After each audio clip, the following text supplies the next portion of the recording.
If you've been around Christians, you've probably heard of the idea of having a personal relationship with God, which could mean different things in the Bible, like having God as a friend, or your father, or maybe your teacher. But there's one particular way that the Bible talks about this relationship that you find all over.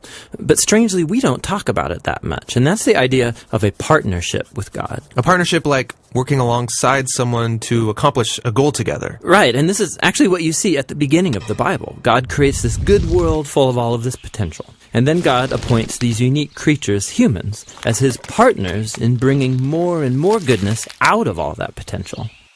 But the humans don't want to partner with God. They rebel and try to create a world on their own terms. And so this broken partnership is the Bible's explanation for why we're stuck in a world of corruption and injustice and the tragedy of death. It's not like there's just one or two humans who have bailed on this relationship. In the story of the Bible, everyone has abandoned the partnership with God. So what God does is select a smaller group of people out of the many, and he makes a new partnership with them called a covenant. And in a covenant, God makes promises, and then in exchange asks his partner to fulfill certain commitments. And the purpose of all of this is to somehow use this covenant relationship to renew his partnership with everybody else. Now, there are actually 4 times in the Old Testament that we're told God initiates a covenant relationship with Noah, Abraham, the nation of Israel, and King David. And it's through these that God is forming a covenant family into which all people will eventually be invited. So let's see how these work. The first one is with Noah. So in this story, God has just brought the flood to cleanse the world of humanity's corruption, and Noah and his family are the only ones left. And so God makes a covenant with Noah, saying, listen, I know that humans will continue to be evil, but despite that, I'm not going to destroy it like this again. Instead, the earth will be this reliable place for us to work together. Great. So what does Noah have to do? Nothing. And that's what's so interesting about this first covenant, is that God is promising to be faithful, even though he knows humans won't be.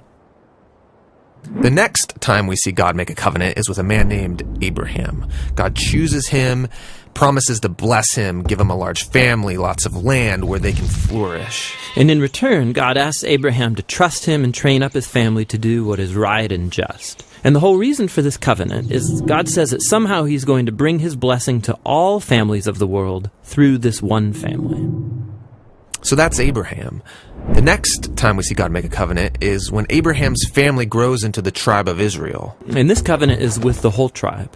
God asks them to obey a set of laws, which are these guidelines for living well as a community of God's partners. And if they do this, then God promises to bless them and that they will become a people who then represent him to the rest of humanity.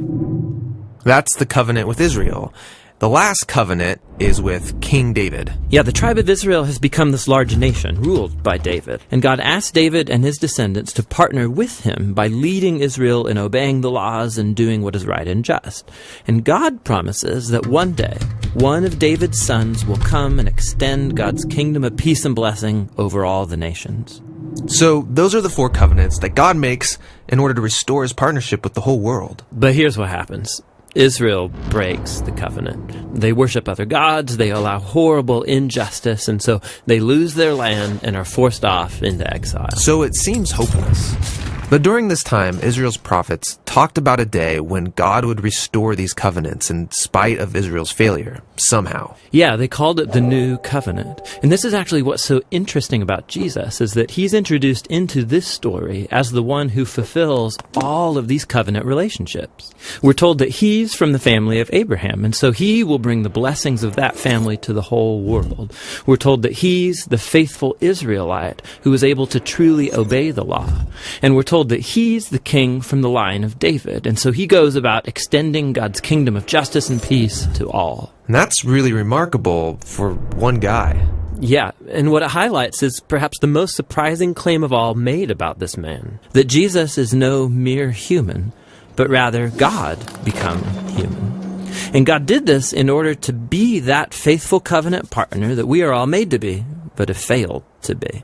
And so through Jesus, God has opened up a way for anyone to be in a renewed partnership with him. So Jesus calls people to follow him and become part of this new covenant family. And despite their failures, Jesus is committed to making them into partners who are becoming more and more faithful.